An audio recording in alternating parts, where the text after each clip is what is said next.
سلام دوستان، حالتون چطوره؟ امیدوارم که شب خوبی داشته باشین. حاجی این گیم رو ببین، اصلا یه مدتی که لوز دادیم هیچی.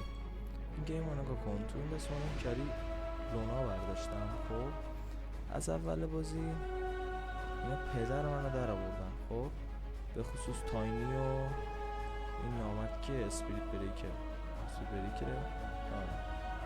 یعنی یه کوشش میکردن در من سرویس کردم تا اینکه از اون ور درو رنجر و سیف لین پا گرفت اومد سمت من، اومد سمت سیف لین.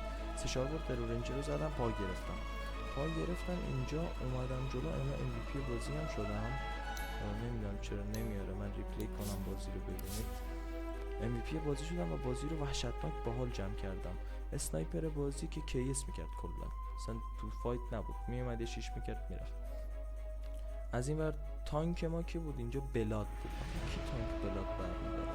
13 بار مرده بلاد که اصلا تو فایت نبود، میومد زرد میمرد میرفت.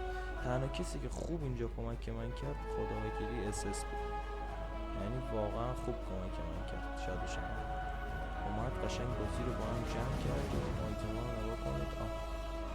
قشنگ 28000 تا 28 کی پشه 28 فان کردیم، اومدیم جلو و بازی رو بردیم. خیلی باحال، خیلی مشتی. تینکرشون مخ بود، یعنی از اینا بودم سلام میرم. منم خوب زده تینکر تا هم پاس کنه سان میزنیم تو سرش. حالا برمیش میگیم سان، حالا یه اسم دیگه داره، مونافلایت نمیدونم چی. دهنش رو گایده بودیم. خلاص آقا اینجوری بازی کنید، کمک هم تیمیتون کنید. دوتا یعنی یه تیم، تکی تکی نرید این ور اون ور. کمک تیم کنید، کمک کریتون کنید. حل اینی که اذیت میشه کمکش کنید، بیاید بالا. بعد پوش بدید جایی که میشه پوش داد. آقا پوش بدید. وای میسید میزنید یهو میان کونتون میذارن.